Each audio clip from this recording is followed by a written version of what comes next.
Hey, what's happening? It's me, Robert Phoenix, and we are back for another morning or wherever you are of the Astro Weather.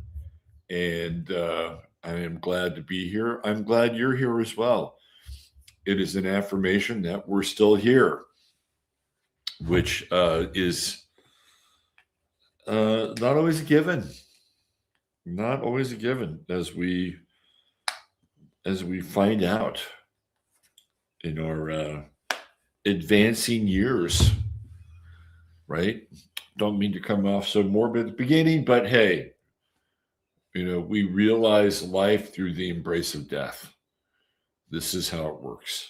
I'm wearing black today for some reason. Saturn must be heavy. Well, I'm wishing all of you a very blessed day, evening, wherever you happen to be in the old omniverse. Let's see, what do we got here? Of course, there's DJ MC Miguelito. What's going on, Michael? California Contrarian. Hola, hola, hola. Toronto Casper. Wishing you a beautiful day, too. There's Amy. There's Ms. Behaving, too. Moira and NYC. The new next pod. Oh, ho, ho. Merry Wednesday. I was going for the collage style thumbnail today, because sometimes Aquarius has a little bit of a punk aesthetic to it. So we were going into the punk aesthetic vibe here. Kevin brings up a very interesting point. El Paso Airport, I read about this yesterday, shut down for 10 days for national security reasons. What's going on? Cartel war starting? I've done some research on El Paso, having a passing fancy for living there. And I looked into the crime rates of El Paso, and they're surprisingly low.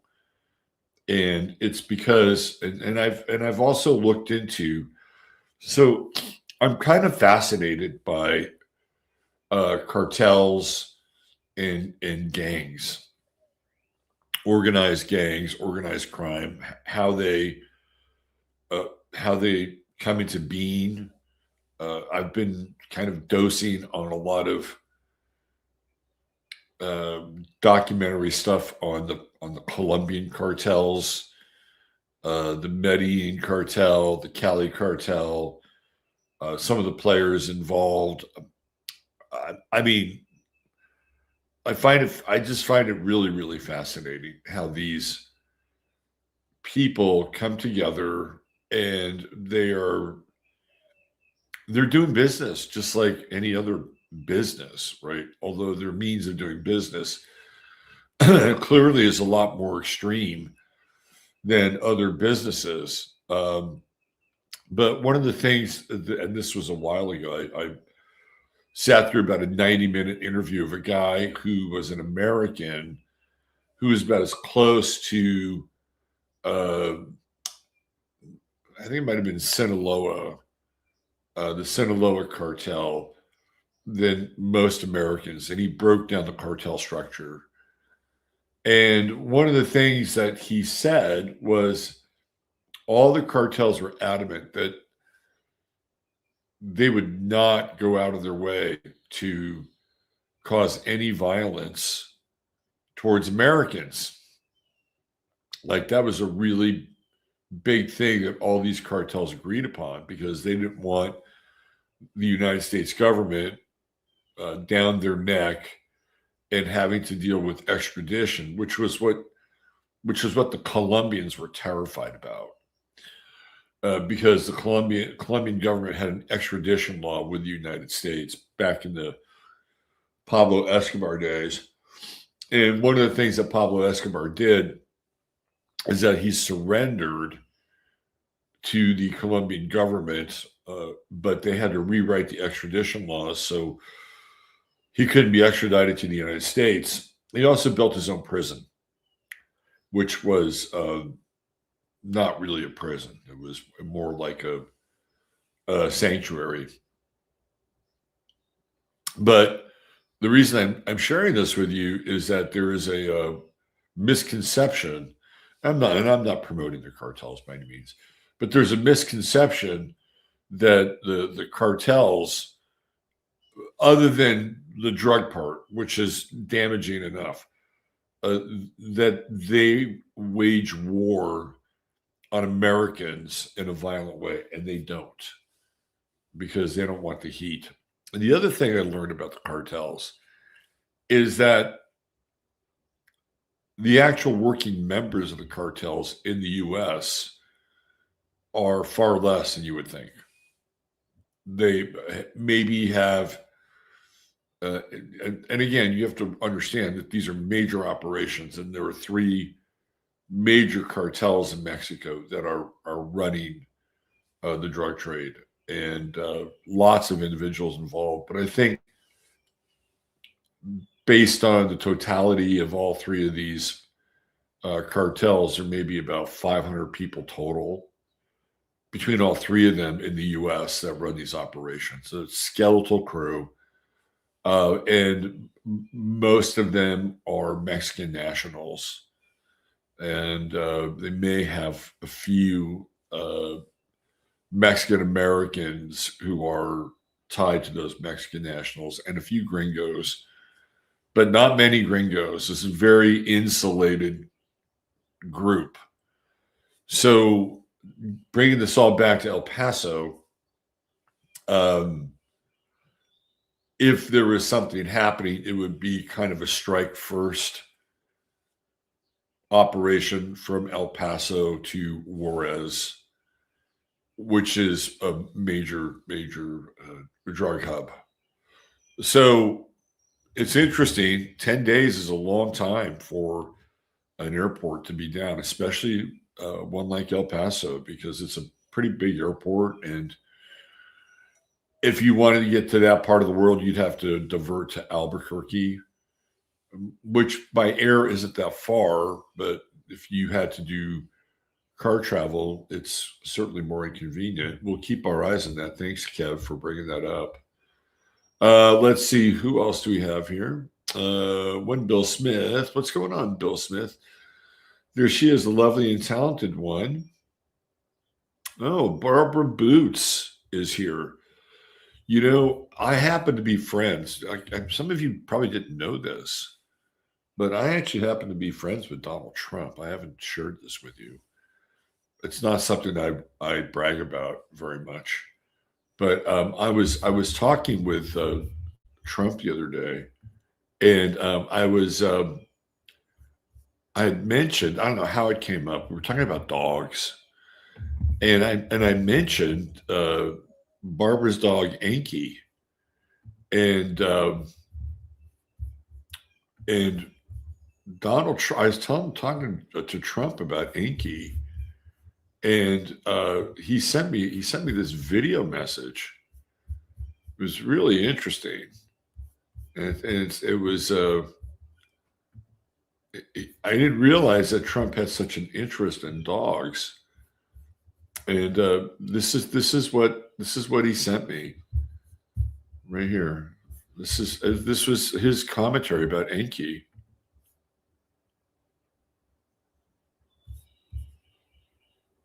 Let me tell you about Enki, a great dog, a real champion, but he's also fucking crazy. Now, he extrapolated on what I told him about Enki, and I told him he's an Aquarian, and I think he was able to deduce the fact that Enki is a little different. I mean, he recognized his champion pedigree. I think we should play it one more time, just in case you missed it the first time. It's not often that Trump comments on the dog of one of our members. Let me tell you about Enki, a great dog, a real champion, but he's also fucking crazy.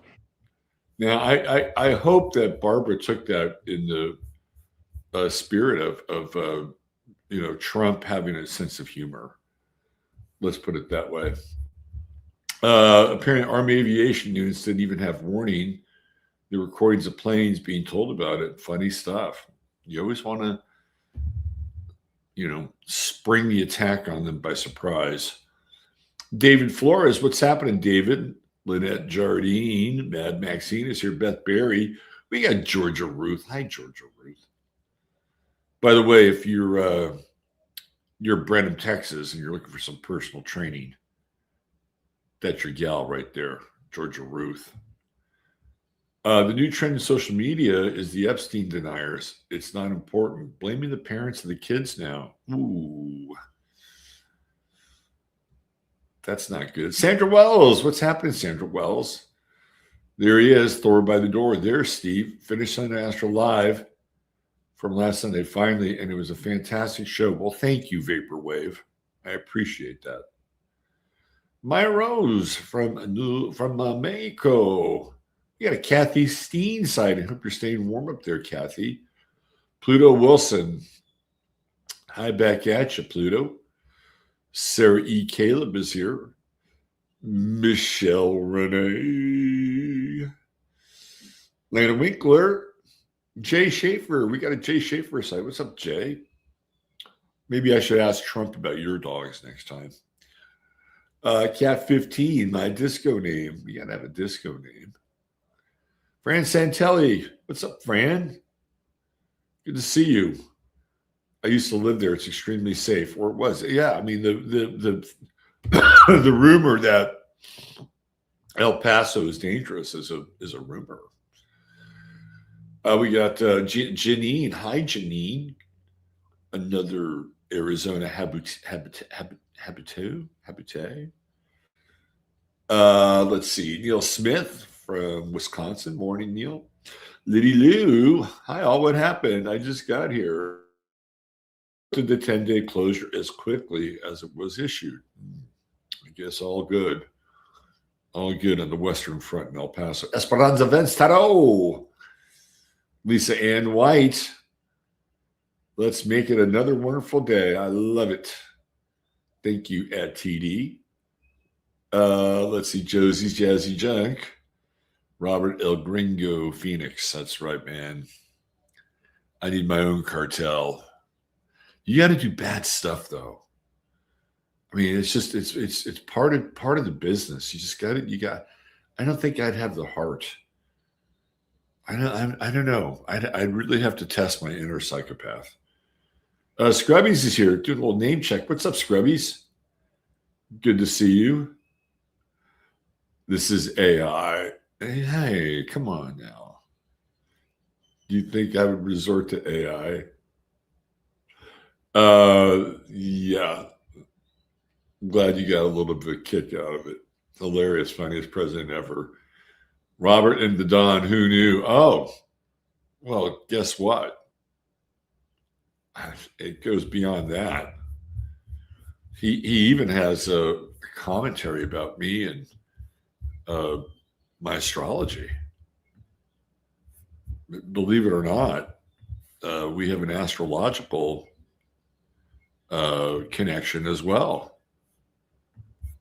That we do. This is I feel touched that Donald Trump would feel this way. I mean, the times that we've worked together, which again is on the down low, but I can go public with it today. And I really appreciate his kind words. I really appreciate his kind words. Yeah, I think it's this one. Here we go. Let me tell you about ink. Oh no, that's the Yankee. Okay, this is about me. I'm really touched that that Trump would feel this way about me. No, we don't want Inky. Inky's had his moment. Let's see. Hold on. It's right here. Here we go.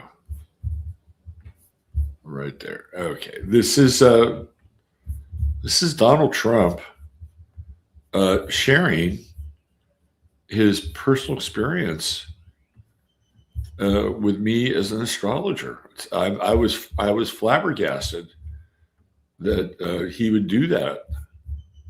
You're listening to a fantastic astrologer, a really smart guy, a very good friend, Robert Phoenix. See?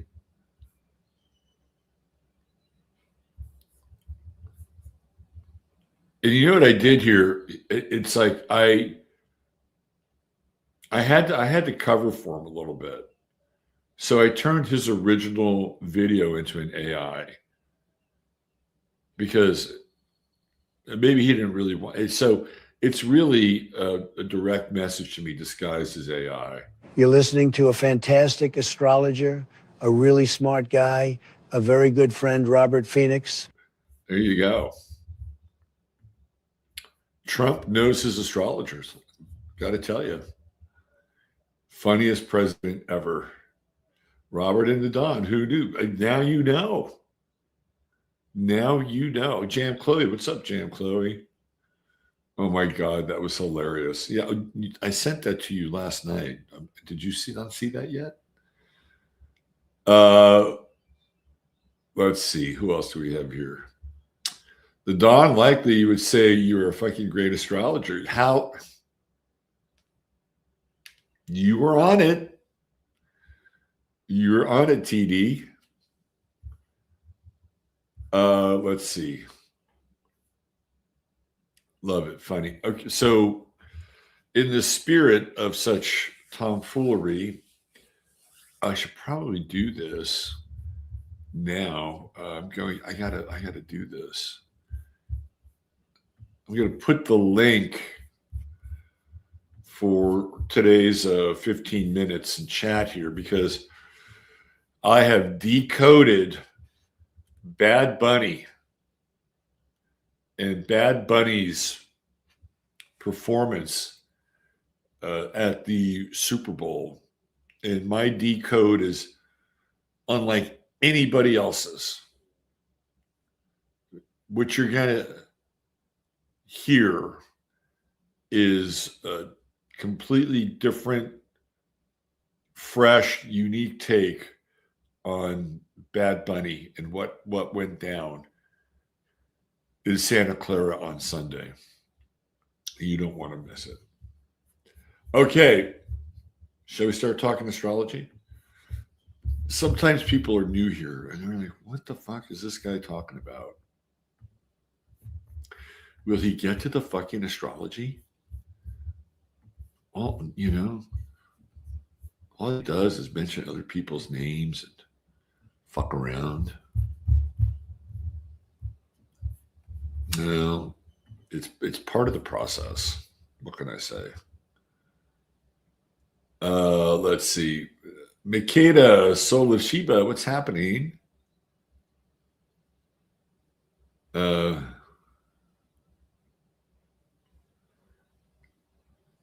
H.M. Grant, howdy. I tried that AI with Melania, but nobody can understand what the fuck she was saying. That's pretty funny. I have to admit. Bell Kelp, what's up? That is funny, BB. BB always has the good humor. We're still in that moon in Sagittarius. I love the moon in Sagittarius. It brings out the inner prankster in me. I've pulled some pretty good pranks before in my life. There was this one time, I got to tell you this story, and then we'll get into the weather. I promise. There was this one time I was working at this restaurant in Half Moon Bay. Great restaurant. It went on to spawn two other great restaurants. And the name of the restaurant was called Pasta Moon. And the guy who ran the place was really interesting. Paul Schenkman. Both Paul and Kim, who ran the business, were Pisces. I'm going to skip parts of Paul's. Paul's still around. He's much older now, but he's got Sam's Lobster House or Chowder House, whatever, out on the coast. Very successful restaurant. Anyway, It was a Sunday night, and it's the end of the weekend, and they have a big take, right? All the cash and everything. And this is a restaurant that did bang up business. And they sent me home with some of their great cheesecake. They had the best mascarpone cheesecake. So I went home with, I don't know, maybe a couple slices in a bag, right? And I walk out with 2 paper bags. And one of the bags has a bunch of money. And they didn't know it, but they had mistakenly given me the weekend take for the restaurant. And I was living in San Francisco, and I got this call. It was a frantic call from them. I believe it was on Monday, and they called me Rob. It's like, Rob, that bag, that bag of cheesecake. What did you do with it? What did you do with that bag of cheesecake? I said, oh, that cheesecake. Yeah, I gave it to some homeless guy. I was driving down. I was driving down Valencia, and I saw this homeless guy. He looked really hungry, so I thought, yeah, he could use some cheesecake. And I just waited. I just waited for about 10 or 15 seconds to hear the audible moan, the audible groan on the other side of the phone. I said, no, I'm just kidding. I said, I'll bring it in. No problem. But that was funny, I have to say. Every now and then I get in the mood. It must have been the Sagittarian moon that night. Well, we're still there. We've got the moon in Sagittarius at 15 degrees. And it really tells us to not take life so damn seriously. It's like life is tough enough, man. I mean, people have troubles.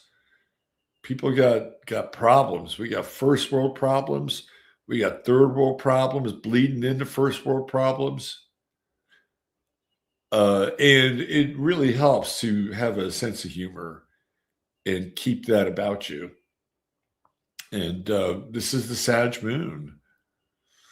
So put a smile on that face today and enter laughing. A somewhat famous movie with Jason Robards and, of all people, Rennie Santoni, who my mother went to high school with. It's a strange movie. It's kind of a weird, artsy movie about a clown. Anyway, that's the name of it. Enter laughing. And today, enter laughing, right? We've got the moon Mars sextile. We've got the moon sextile in the sun. Good humor, goodwill, good cheer, a good joke abounds, right? All around for people. And see if you can have a good belly laugh today. I mean, even the Epstein stuff is it's getting to the point where it's being absurd. There are levels of absurdity about the whole Epstein thing. It's entered into the realm of the surreal and the absurd. It's tragic because some of the stuff that's coming out is actually, it's not just dark. I mean, there's some emotional confessionals that are coming out that are kind of wrenching, right? Like, I think there's this woman who gave up a baby for Epstein, and she's reconciling the tragedy and kind of openly talking about the hate she has for him in one of the emails. So, we're entering really dark waters. And I think we're maybe a third of the way through, maybe half at most. I mean, there's still a ton of shit. And they started to unredact names. And I jumped on that last night. And out of the names that were unredacted, there were only 2 that were really traceable. Like they had a public profile. And the other 4, there was absolutely no public fingerprint of them at all. I think that's kind of interesting. And it's not that these people did not exist. It's that there's a circle of people who exist in a world where they're not traceable. They're not trackable. They don't have a footprint for any number of reasons. One, they may have incredibly good firewalls against any of their personal information leaking out. And I'll give you another option, and that's that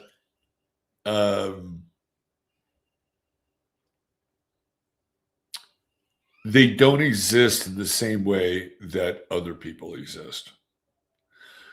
Meaning that they've gone through some kind of process where they've reclaimed their name or, done some kind of, sovereign law exercise and have essentially scrubbed themselves.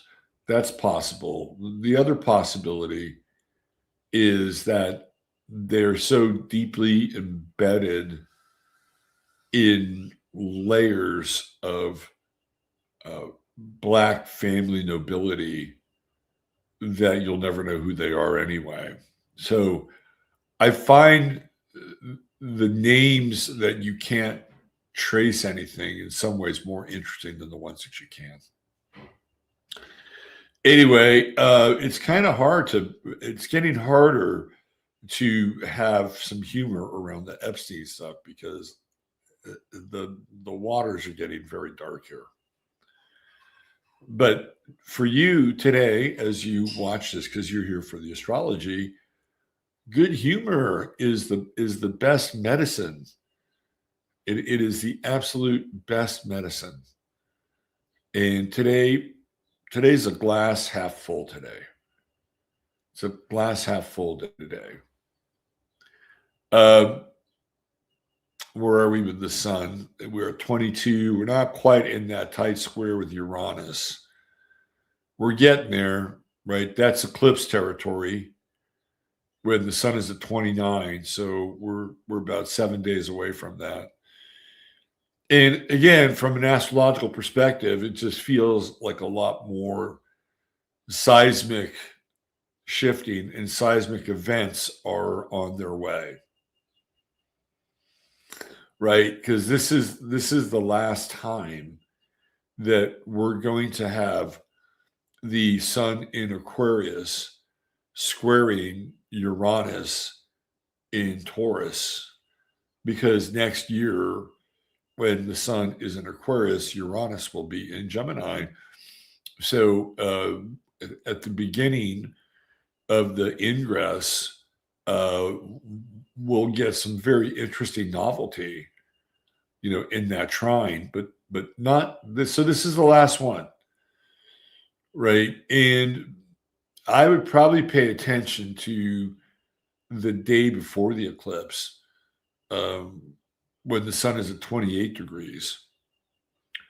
And that's when the energy is really erratic. And Uranus will probably be around 28 degrees as well. In fact, no, it'll be at 28 degrees.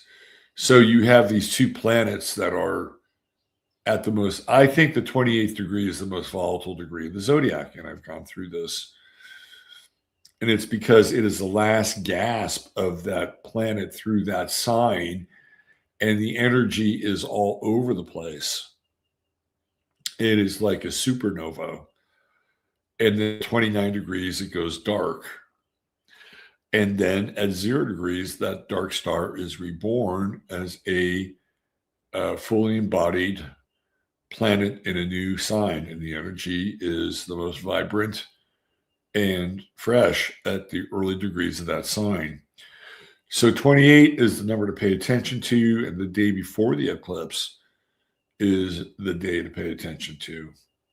Although the eclipse itself will be nonetheless interesting because that moon will be new. We can see that, right? The moon's right here. It will be right in that position. There's a lot of psychic energy in the air today.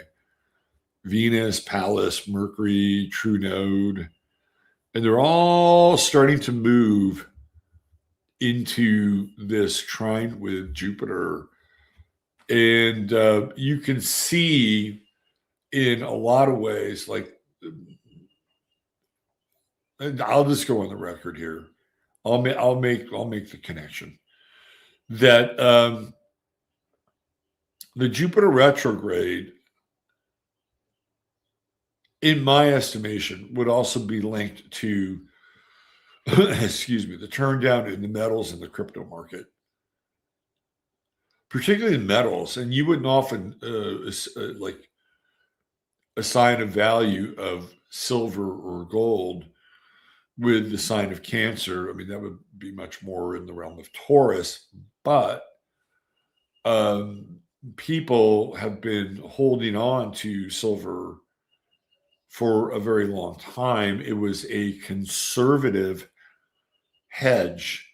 And what I mean by conservative, it was like the everyman's metal. $20 an ounce, you could afford it. And just wait for the days that came over the last few months. Well, now Jupiter is in retreat, and we're watching the value of the precious metals also retreat, particularly silver, and also Bitcoin also in retreat as well. So I feel like this Jupiter retrograde in Cancer, because these are things that normally people do, at least on the metal side, to hedge, right? To have a plan to keep them safe and secure in the future.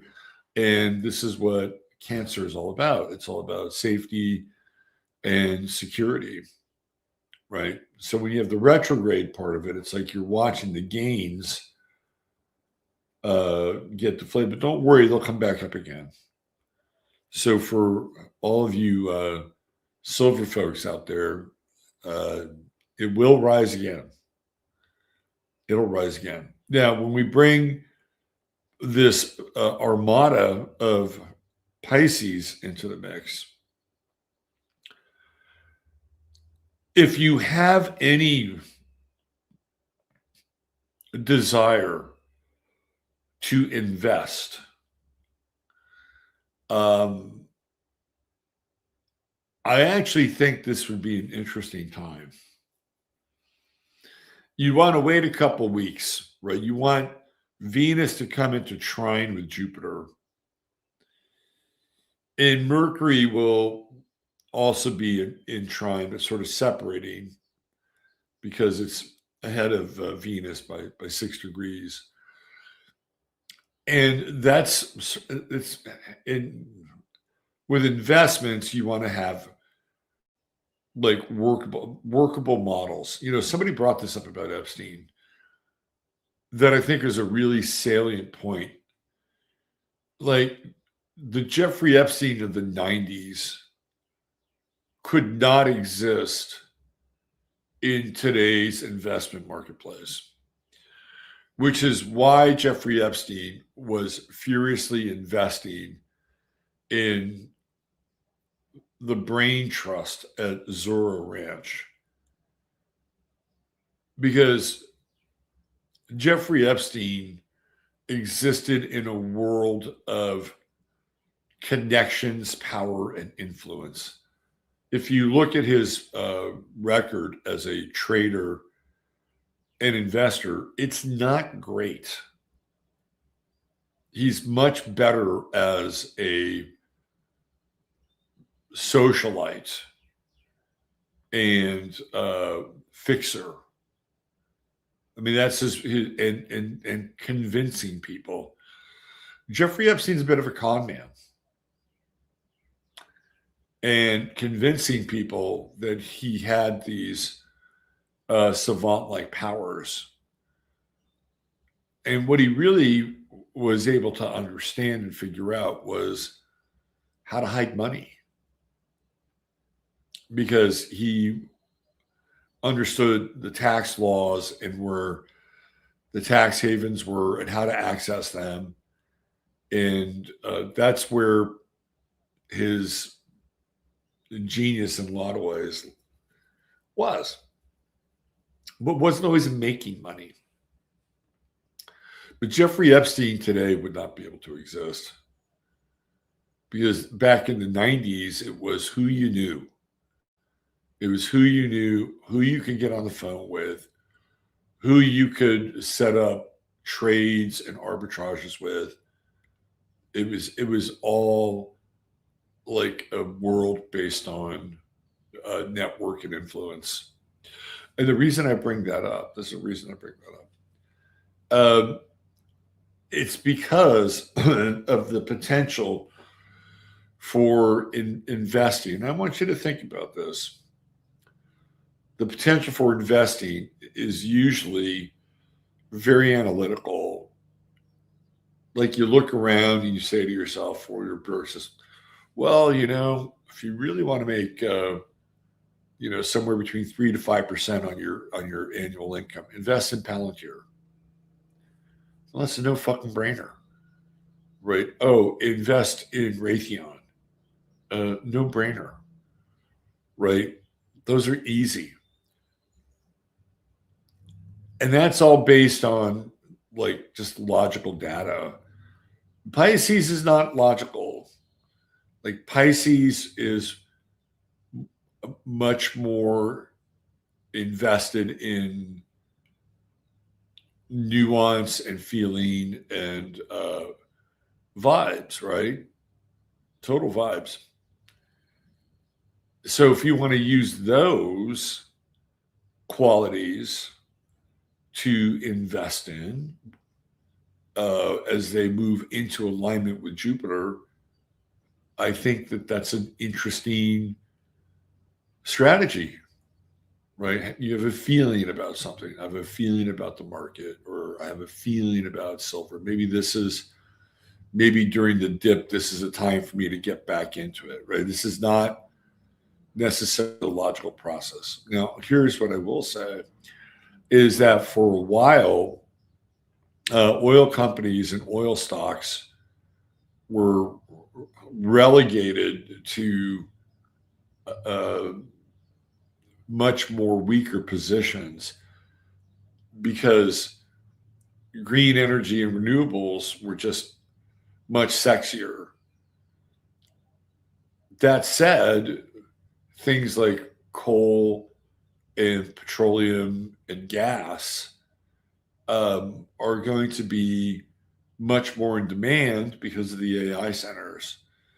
So if you were interested in the market and you wanted to invest some money, like those are companies that I would look at, and specifically companies that would be involved in the transfer of those fuel sources to the data centers. It's all fluid, right? It's all fluid. And and again, let your conscience be your guide here.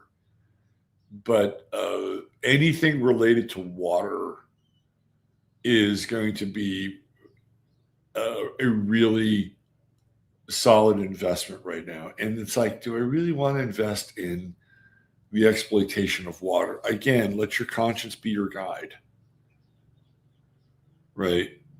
But these are going to be the commodities that are going to be investment worthy as these planets move through Pisces and have a harmonic relationship with Jupiter. And the reason I'm bringing these up is because especially the petroleum companies. You can even throw coal in there, although I wouldn't really put coal in the same category as like gas or liquid gas or oil, right? But it is part of this network of fuel sources. In a lot of ways, coal is also very Cancerian. And the reason it's Cancerian is that it has a relationship with families. Like if you go into Western Pennsylvania or West Virginia, where you would have people engaged in the mining of coal, those in many cases it would be generational. It's like, well, my father worked in the mines, so I'm going to work in the mines too. Like mining towns are a thing. And this Jupiter retrograde is kind of a revisitation of many of the things that I'm talking about. And it's not like you're banking on nostalgia, but there is something there that is connected to our past that we have overlooked and have invested in the future in a way that made the past seem a lot less sexy. So if you have any kind of investment juices flowing, look at clean coal, look at gas, liquid gas, look at petroleum, look at oil, look at all those things that used to be very prominent in investment portfolios empowering America. They're coming back. So, and with all this Pisces, it's kind of a no-brainer. What else do we have? We talked about that Sun Uranus square. What else? Venus Uranus square. Yeah, I mean, as we approach Valentine's Day, the Venus Uranus square will be less engaged, right? But I like Venus and Pisces for Valentine's Day. You can get all mushy and warm and fuzzy, and oh, I love you. Oh, I love you so much. That's real energy with Venus and Pisces is romantic. It's romantic. And if you don't have a Valentine, don't worry, you are loved. You are loved. Maybe I'll do a special AI video for all you people out there without Valentines. I'll have a special AI Valentine's Day wish for all of you. How about that?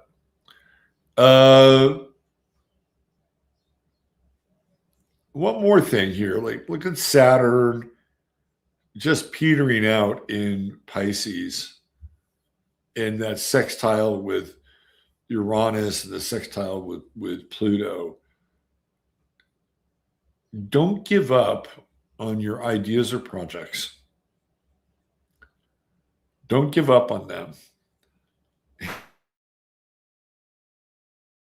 Because you're about to experience a breakthrough, especially when Saturn moves into Aries and begins that sextile with Pluto. So if you've been working on something for a long time, whatever it is, maybe it's a manuscript, maybe it's a business model, whatever it is, don't give up.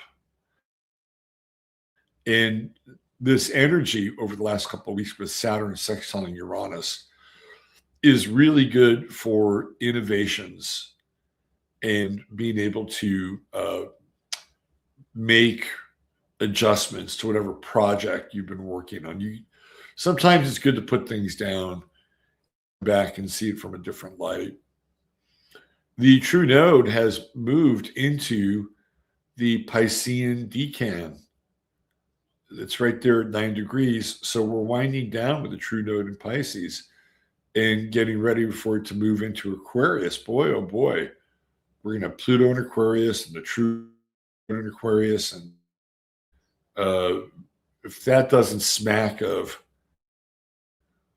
the fringe of the Aquarian age, I don't know what does, right?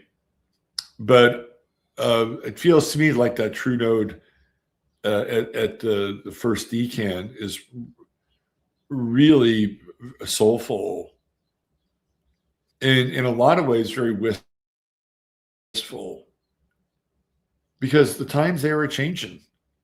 We've already had Neptune move into Aries. Saturn's going to move into Aries from Pisces. The true node is going to move from Pisces to Aquarius. And we're going to look back on these times as the good old days because we're into a brave new world. And it's not going to be for everybody. Now, for a lot of you who watch the show, because you're wired differently, you're going to be adaptable.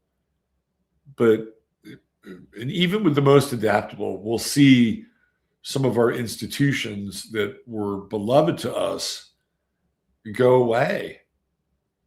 And that'll also result in the passing of certain people. And those people will be connected to a very significant part of our time. And it's usually in the guise of actors or athletes or musicians. Pisces is one of those signs that I'm just really connected to acting and the theatrical world. So pay attention to some of those folks because they are an augur of things to come. Okay, let's get into the True Hemp Science star of the day. You know who that is. If you read the notes, it is Manuel Noriega. And he's a very interesting character. Of course, he's an Aquarian. And he's very rebellious, Mr. Noriega. Probably too rebellious for his own good. He's got that true node in Aquarius in the first house.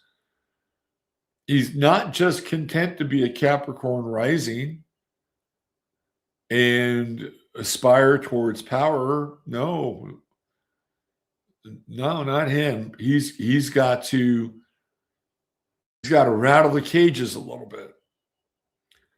He's a ruthless motherfucker. I mean, this is a period of time where it's just amazing, right? Like he had a relationship with Pablo Escobar and the Medellin cartel. And this is where the Colombian cocaine was showing up in Panama, right? It was Panama and Nicaragua because they needed a new route for the cocaine to come through. They started to get hip to the square groupers, which were the pilots like Barry Seal, who were flying very low and dropping these large waterproof containers of cocaine off the coast of of Florida, and boats would zoom out and pick these things up.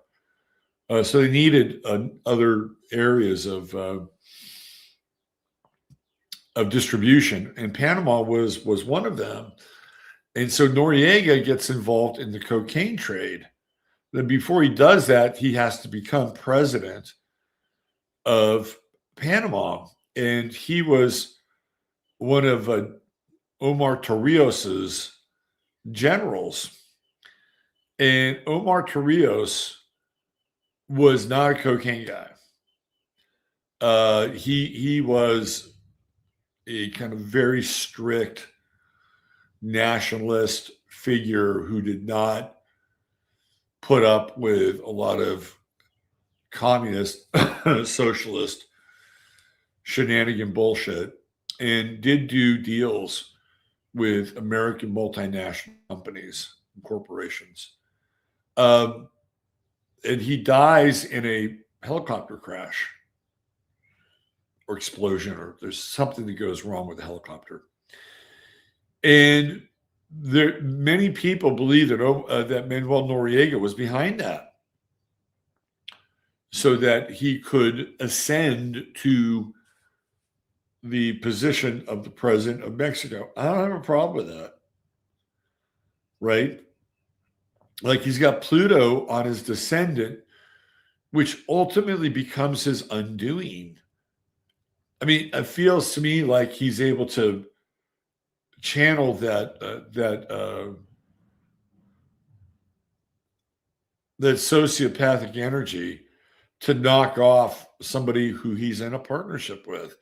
And he was in a partnership with Omar Torrijos, right? He was his right-hand man. And there's Pluto. Like, people die around Manuel Noriega. It's right there. Pluto conjunct his descendant. And he certainly has a violent streak with that Mars square. And then, of course, he's got Mars opposing Uranus. So you don't always know where this guy was coming from. I would say he was volatile and very unpredictable. But he also made his money in the drug trade, right? And we can look at Neptune in the 8th house. And Neptune rules the world of drugs and narcotics. And the 8th house is clearly like the underworld, the black markets, all the things that are hidden from our view, right? And he has this opposition with Saturn, Mercury, Venus, and it's a precarious opposition. Now, Neptune in Virgo is in its detriment, and because it's in rulership with Pisces, so it's in its detriment in the opposite sign. And so he has these agreements, right? Saturn, Mercury, Venus, second house. This is how we're going to make money. This is what we're going to agree upon. However, those are very fluid agreements for this man. Very fluid. And one of the things that got him in trouble is we look to the 5th house, where he has the moon and Chiron in Gemini. Well, guess who one of his buddies is? It's George H.W. Bush, because they were the ones that had the deal, right? They were the ones where Noriega was essentially participating in the illicit drug trade that the Bushes and the Clintons were involved with. And he got too greedy. He wanted more of the cut, more of the take, and whatever that looked like. He could have wanted more weapons, whatever his, hunger, desire for his burgeoning empire, right? And George H.W. Bush didn't like it. He was fresh off of knocking off Pablo Escobar and sending the DEA down there to Colombia to basically smash those cartels. And it's not because they were inflamed by justice. It was because Pablo Escobar was a fucking competitor. That's why.